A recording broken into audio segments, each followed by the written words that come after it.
কলকাতার মার্কো স্ট্রিটে সেখানে এক কার্যত ফাঁকা এমনটাই ছবি ধরা পড়ছে এবং সেই ছবিও দেখছেন নেই বাংলাদেশি নাগরিকদের ভিড়। যে চেনা ছবি দেখতে পাওয়া যায় এই এলাকায়, সেই চেনা ছবি আজ যেন কোথাও ছন্দপতন হয়েছে। বুকিং কমেছে বাংলাদেশে যাওয়ার বাসের, হোটেলেও কমেছে বাংলাদেশিদের ভিড়। বৈদেশিক মুদ্রা বিনিময় অফিসও ফাঁকা। মার্কো স্ট্রিটে সমস্যায় পড়েছেন ব্যবসায়ীরা। বাংলাদেশি নাগরিকদের ভিড় কমে গিয়েছে, বুকিং নেই। বুকিং কমেছে বাংলাদেশে যাওয়ার বাসেরও, হোটেলেও কমেছে বাংলাদেশিদের ভিড়। সমস্যায় পড়েছেন ব্যবসায়ীরা। মার্কো স্ট্রিটের সমস্যার সম্মুখীন হতে হচ্ছে ব্যবসায়ীদের। বাংলাদেশের পরিস্থিতি এবং সেই পরিস্থিতির প্রেক্ষিতে দাঁড়িয়ে যথেষ্ট উদ্বেগের মধ্যে রয়েছেন ওপার বাংলা থেকে যারা এপার বাংলা এসেছিলেন চিকিৎসা করাতে, পড়াশোনার জন্য, অথবা তারা ঘুরতে বেড়াতে, ব্যবসা করতে, তারা কার্যত বাড়ি ফিরে যাচ্ছেন একটাই কারণে, কারণ তার পরিবার সেখানে সুরক্ষিত রয়েছেন কিনা সেই বিষয়ে তাদের মধ্যে দ্বন্দ্ব রয়েছে, আতঙ্কে রয়েছেন তারা।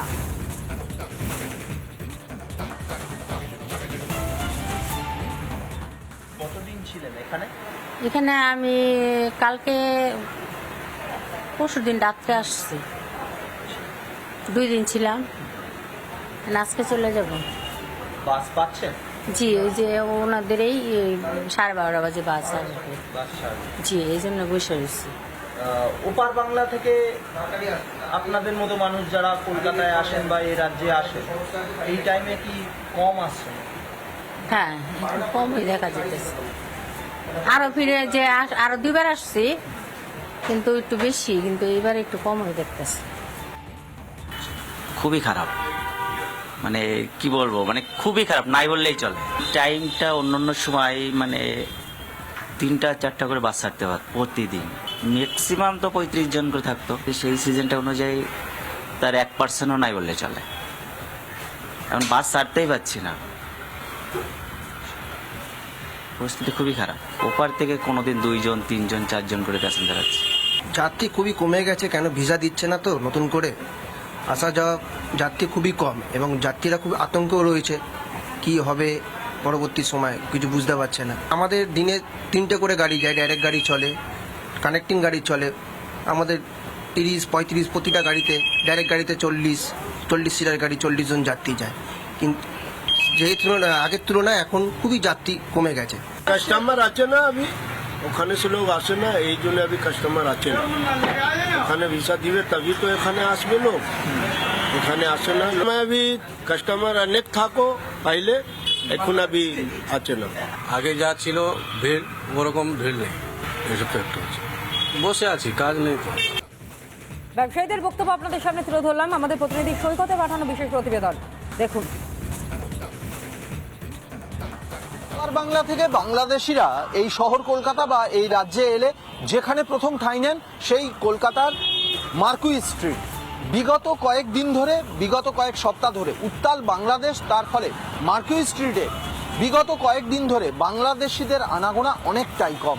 এই মার্কো স্ট্রিটে যে বিপুল পরিমাণ ভিড় থাকে বাংলাদেশিদের, আজকে বাংলাদেশিরা হয়তো রয়েছেন কিন্তু অনেকটাই কম। এই বাংলাদেশিদের জন্যই এই মার্কো স্ট্রিটে একটা জায়গা কার্যত বাংলাদেশি এলাকা বলে পরিচিত। ওপার বাংলার জেরে প্রভাব পড়েছে পরিবহন ব্যবসা, হোটেল ব্যবসা এবং রেস্টুরেন্ট ব্যবসায়, যার ফলে আগামী দিন আরও বড় ভয়ঙ্কর দিন আসতে চলেছে, অন্তত ব্যবসায়ীরা সেটা বলছেন।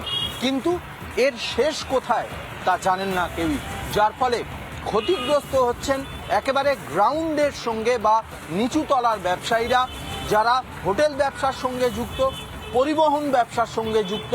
তারা বলছেন আগামী দিন আরও ভয়ঙ্কর হলে ভারত বাংলাদেশের বাণিজ্যিক সম্পর্ক ক্ষতিগ্রস্ত হওয়ার পাশাপাশি এই কলকাতার মার্কো স্ট্রিটের বাংলাদেশি নির্ভর যে একটা ব্যবসা, সেই ব্যবসা পুরোটাই কোল্যাপস করে যেতে পারে। কিন্তু কবে পরিস্থিতি উন্নতি হবে জানেন না কেউ। ভিডিও জার্নালিস্ট রাজশেখর দাসের সঙ্গে সৈকত, রিপাবলিক বাংলা, কলকাতা। নদিয়া থেকে গ্রেফতার 6 বাংলাদেশি, গ্রেফতার এক নাবালক সহ 6 বাংলাদেশি। গ্রেফতার করে রানাঘাটা থানার পুলিশ। ধানতলা এবং হাঁসখালি থেকে তাদেরকে গ্রেফতার করা হয়েছে। ধৃতদের আদালতে পাঠিয়েছে পুলিশ। যে পরিস্থিতি বাংলাদেশের, এরই মধ্যে নদিয়া থেকে গ্রেফতার করা হলো 6 বাংলাদেশিকে। কোনো বৈধ কাগজ তারা দেখাতে পারেনি। গ্রেফতার করা হয়েছে এক নাবালক সহ 6 বাংলাদেশিকে গ্রেফতার করে রানাঘাট জেলা পুলিশ। ধানতলা এবং হাঁসখালি থেকেই তাদেরকে গ্রেফতার করা হয়েছে বলে খবর পাওয়া যায় এবং তারপরেই তাদেরকে আজ তোলা হয় আদালতে।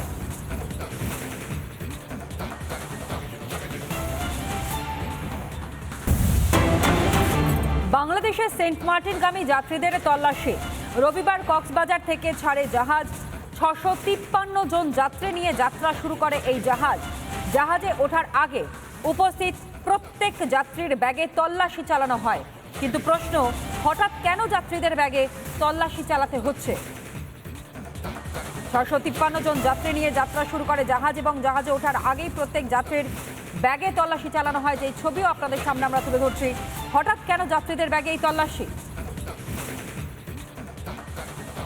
নানা ধরনের কন্টেন্ট দেখার জন্য লাইক করুন, শেয়ার করুন আমাদের ফেসবুক পেজ, সাবস্ক্রাইব করুন আমাদের ইউটিউব চ্যানেল।